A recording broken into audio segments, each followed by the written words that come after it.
Payments for 90 days, only from your local Ford dealer.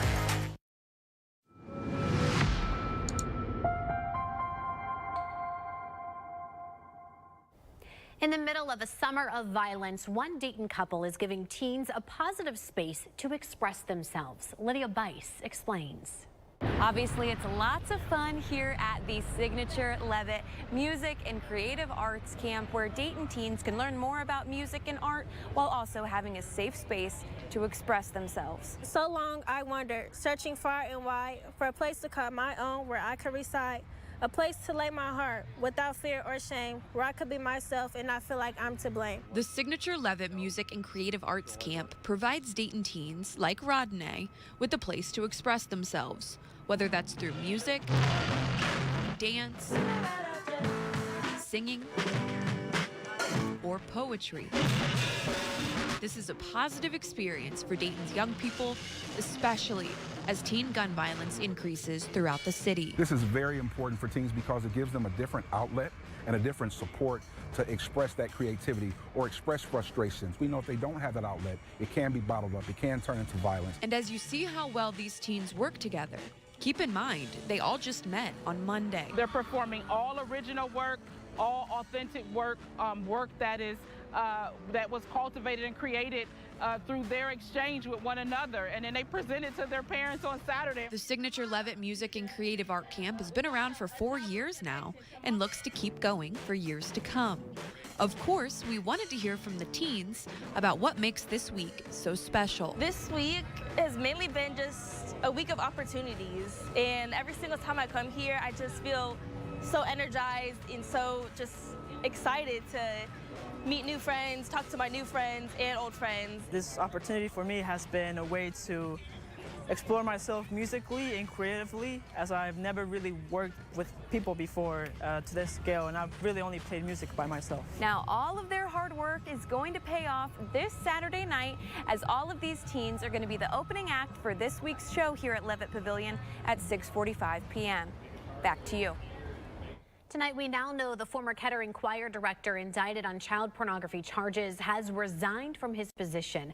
The Kettering City Schools Board of Education approved Matthew Kohler's resignation during Tuesday night's board meeting. Kohler was indicted last month on 6 child pornography charges. He has pleaded not guilty.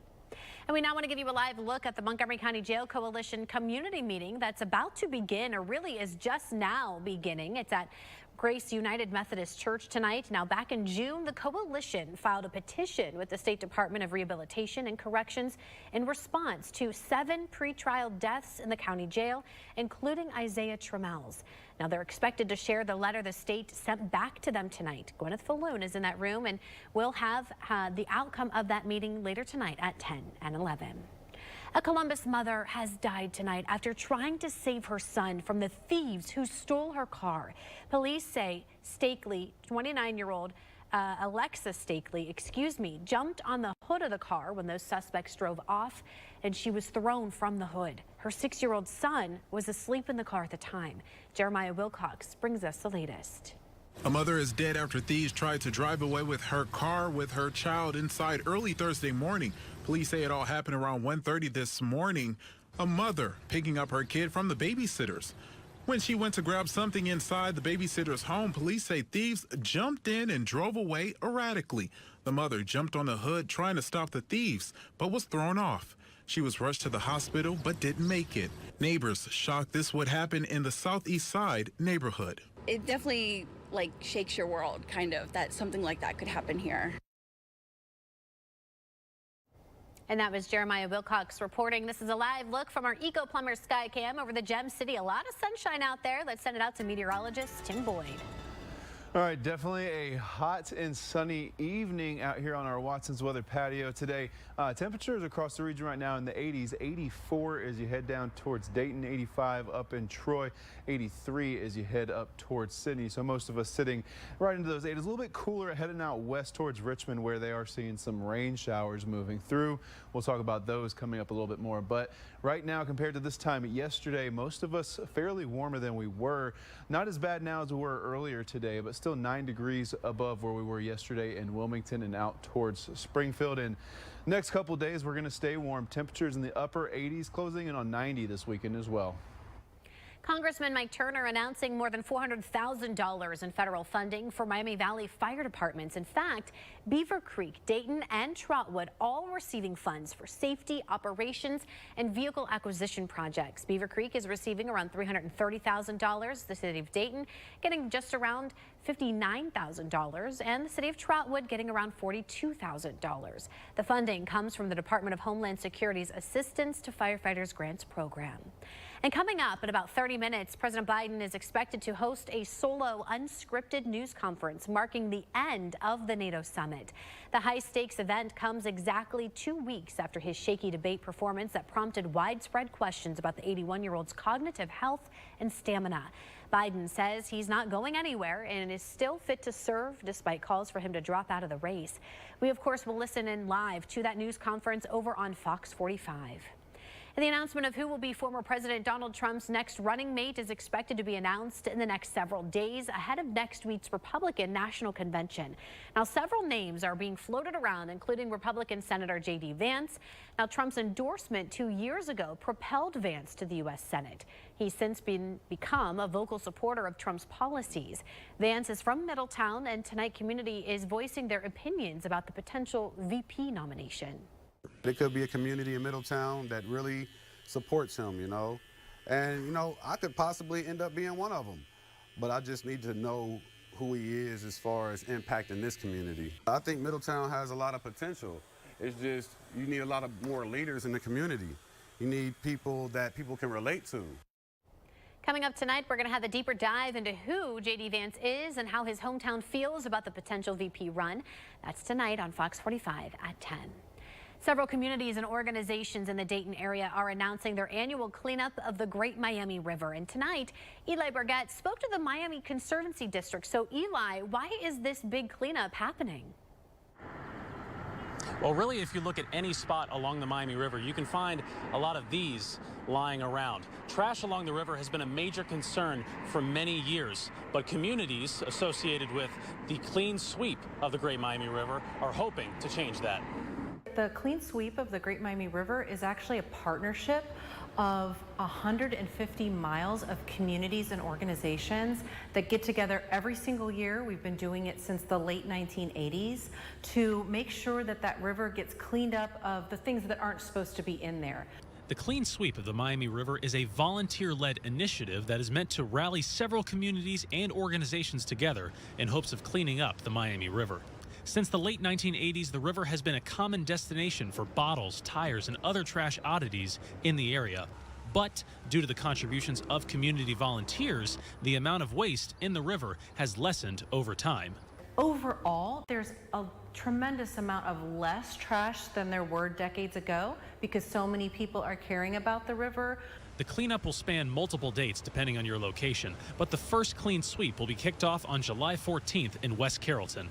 Overall, the leaders of the Clean Sweep initiative want to encourage members of the community to come together and help make their environment clean once again. You might get a little wet and muddy, dirty, but you get the satisfaction of cleaning up the river. You're going to get rewarded with a t-shirt and the knowledge that you've made the river a better place after you're done.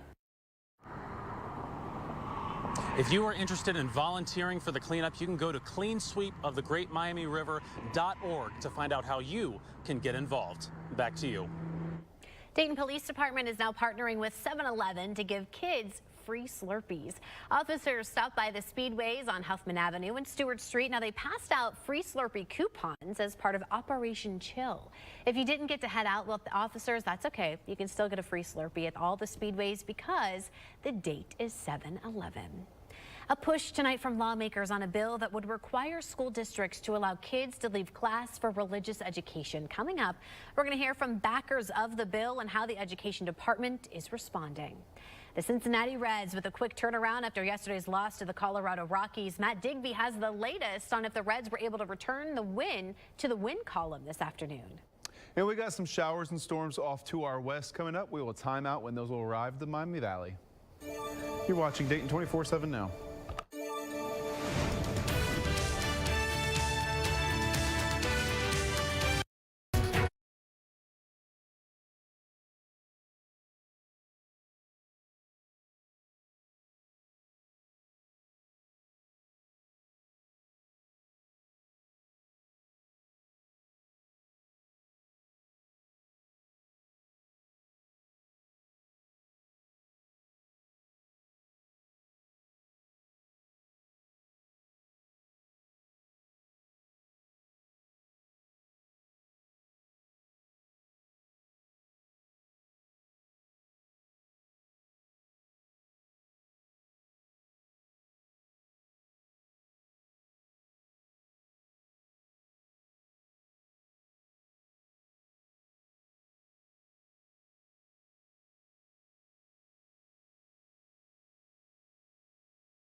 $500 purchase allowance at Jeff Schmidt Cadillac in Beaver Creek.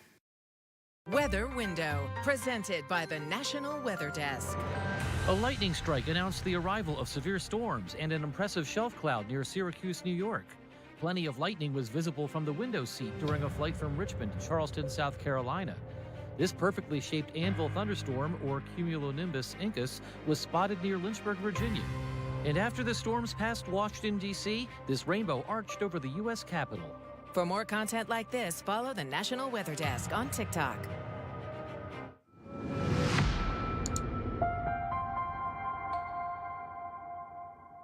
Tonight, some lawmakers are pushing for a bill that would require districts to allow parents to remove their kids from classes for off-campus religious instruction.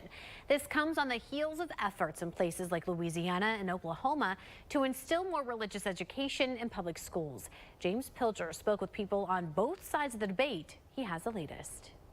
Ohio Republican Gary Click of Vickery is one of the lead sponsors of House Bill 445, the proposal requiring schools to have a policy allowing parents to take kids out of school for religious instruction. So, Representative Click, why do you think this bill is necessary to make it mandatory for schools to do this? Parents have the right to direct their child's education. They have the right to direct their child's religious education as well. Our children don't belong to the state, and they don't belong to the community. Some specifics in the bill include the following. Parents must get permission from the district, and they or the religious organization would be responsible for transporting students. The religious organization in question would be liable for students during that time. Kids couldn't leave during so-called core classes, with districts able to determine what those are. No public resources could be spent on any such program, and students would need to make up any work missed while off campus. Scott DeMauro is a high school social studies teacher who currently is president of the Ohio Education Association, the state's largest teachers union. He says OEA opposes the bill primarily because it creates a statewide mandate on what should be a local decision. DeMauro also said there's a worry it could lead to a drain on resources in the long run. That certainly is a concern for teachers, and especially from our teachers who teach subjects like art, music, and physical education. We're really committed to ensuring that all students have a well-rounded education. All right, now those showers and storms firing off to our west there. You can see moving away from Indianapolis. They were never really severe, but a little strong at times, but you can see kind of dissipating a little bit. Now zooming in to the north of 70 and to north of 70 right here, Greenville, Greens Fork, Versailles, Twin Township, about to get in on some of that rainfall. Again, not expecting anything severe. Just some quick downbursts of rain here, and it'll quickly clear out on the backside. But if you go down to the south, much of the same. Oxford picking up some heavy rain right now, as well as Summers Township down to the south of Eaton, seeing some heavy rain. This will continue to move off to the east, so Dayton will have a chance to see some of this. It's, again, weakening as it continues to move off to the east, so we're not completely out of the clear, but we do expect a couple of showers, sporadic showers, in the next couple of hours. Good evening, I'm Matt Digby, and this is the Bob's Discount Furniture Sports Desk. The Cincinnati Reds nearly coming back to beat the Rockies in walk-off fashion last night, but the visitors holding on for a 6-5 win. However, it was a quick turnaround for the series finale, an afternoon game at Great American Ballpark. Hunter Greene making the afternoon start. He was just named as a late addition to the NL All-Star roster a few days ago. Top of the first, he would strike out the side, including Ryan McMahon on this check swing, an ideal start for the home team. Then in the bottom of the third, Tyler Stevenson, he had home runs on Tuesday and Wednesday, going the opposite way here, but it clears the wall. Second time in his career that Stevenson has hit home runs in 3 straight games, and the Reds are up 3-0. Bottom 4, Santiago Espinal going deep to left center, several rows into the stands, so that makes it a 4-0 game. Rockies do get a home run in the 5th, but other than that, Greene staying hot. A new season high 10 strikeouts on Thursday in several innings work. He is rightfully fired up. And then in the bottom of the 7th, Jamer Candelario, a line drive down the right field line that stays fair. Jonathan India scored from second. Spencer Steer scoring all the way from first. An RBI double for Jamer. And the very next batter will be Stevenson, who says he's not happy with just 1 home run. He wants 2 for the day. 8 won the final on Thursday as the Reds take 3 of 4 against Colorado. Well, just over 2 weeks to go until the start of the Paris Olympics. Team USA has a Dayton native in Molly Bruggeman. She's rowing in the women's 8 competition for the Americans. Bruggeman is a Chaminade-Julienne graduate who started rowing with Dayton Boat Club. She went on to compete collegiately at Notre Dame, and this will be her first Olympic appearance. Bruggeman says it was her experience in Dayton that helped her progress to college rowing and success beyond that. There was, another level beyond college rowing with rowing on the senior team and rowing for your country. And it became another goal. So it's one of those things that I would say it started really in Dayton. And it is always an honor to represent where you're from on such a global stage. You really don't get the opportunities to do that. And it's pretty incredible to be able to do that for Dayton. And I'll have much more from Molly Bruggeman over the next few weeks. She and the U.S. Women's 8 team has their first race on Monday, July 29th. Heat's scheduled to start at noon Paris time that day. It will be 6 a.m. here in Dayton, again Monday the 29th. That's the latest from the Bob's Discount Furniture Sports Desk. I'm Matt Digby. Well, this is really cool. We're taking a live look right now. This is Young's Jersey Dairy as they are hosting a very much anticipated. Look at this. This is going to be the first ride on their new Catherine's Carousel. This is so cool. All the VIPs are getting on there right now, getting ready to ride. This is the inaugural ride for their carousel out at Young's Jersey Dairy tonight. So absolutely incredible. But Milena Brown was able to head out this morning to get a sneak peek. Oh my gosh, this is a little bit faster than I was expecting. What a privilege to be able to be on this right now. This is so exciting. I literally feel like a little kid. I'm hoping our photographer Les is doing okay. He's trying to hold on and also hold the camera. We know that the grand opening is tonight at 6 p.m. So much hard work and dedication has gone into getting this carousel done. We've been able to look at all of the different animals. They're hand painted, they're stunning, and there are still some up available for adoption, and that money will then be donated. It's super awesome. I would definitely recommend coming out, even if, maybe the carousel ride isn't your thing. There's already so much to do here at Young. So if you want to get some ice cream, you want to get some food, and then just admire the absolute stunning artwork of these animals, I definitely would recommend it. This has been such a fun morning being able to see this and being able to bring you guys at home a sneak peek of this. Definitely head out tonight if you can. It's going to be super exciting. And don't forget, you can always head to their website to see a full list of events that they have going on for the rest of the summer. They are fully packed and there will be so much for you guys to do. I'm going to enjoy the rest of my ride. But for now, back to you guys in the studio. All righty, now taking a look at the futurecast here. Those, again, showers and storms moving through as they slowly dissipate over the next couple of hours. Heading into the morning, starting off with partly cloudy, mostly sunny conditions. Towards midday, we'll have a weak boundary moving through, so we could see a couple of showers or storms pop up. Not expecting anything in the way of severe weather, just a quick heavy rain, and then right out of here it goes. Same through the afternoon and evening hours, a few lingering with us. As we head towards Saturday morning, mostly sunny conditions, partly cloudy skies, and as we head through the afternoon, remaining the same. There is a low-end chance, around 10 to 20% chance of a pop-up shower or two, but generally speaking, I'm thinking Saturday, most of us will stay completely dry.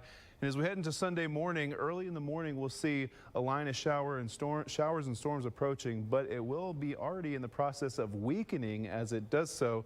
So through the rest of the morning, it brings us some quick showers and maybe a couple rumbles of thunder before it clears out to about the middle part of the day. We'll be right back after the break. You're watching Dayton 24/7 now.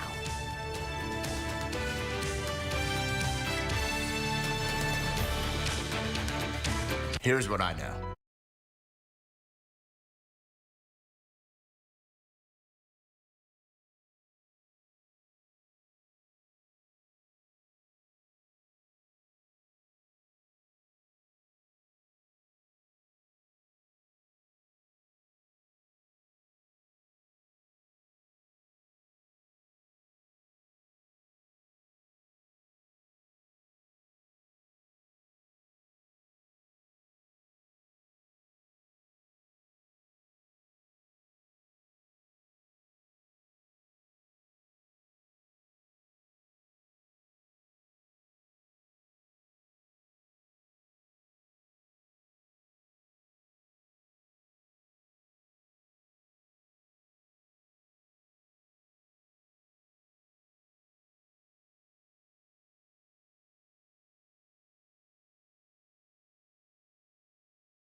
Lucky 13 premieres July 18th on ABC. The Dayton 24/7 Now News app, brought to you by the Jeff Schmidt Auto Group. A flower farm in Xenia is now open for the season. Frost Farmstead is a you-pick farm, meaning you get to walk through the flower fields and pick out each individual flower in your arrangement. Tej Joshi shows us.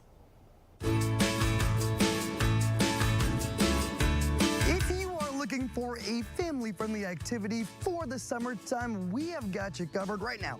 I am at Frost Farmstead in the Xenia area, and if you look around me, I am surrounded by beautiful flowers right now, and that's exactly what this place is all about. This is a you-pick flower farm, and basically you go to their check-in area, you grab a jar, and you and the family can come out and collect your own flowers and build your own bouquet. The beautiful thing here is it's a great activity for the kids, the whole family, and it's a colorful activity because you can mix and match. You don't have to pick all of one flower. You can mix and match and build your own bouquet. Of course, the team here told me they want to give back to the community, and they have done this on their farm because that's exactly what they see this as. They're flowers to give back to the community. You can come here and learn how you can sign up for a session with them by going to their website over at the Frost Farmstead's website. My friends, this is a great summertime activity. Beautiful flowers and all for now. Let's send it back to you in the studio. All right, now headed into this weekend, things will get a little bit warmer than they were today. Upper 80s tomorrow. Again, that chance for a stray shower or storm in the afternoon, but generally speaking, a pretty nice day. Same can be said about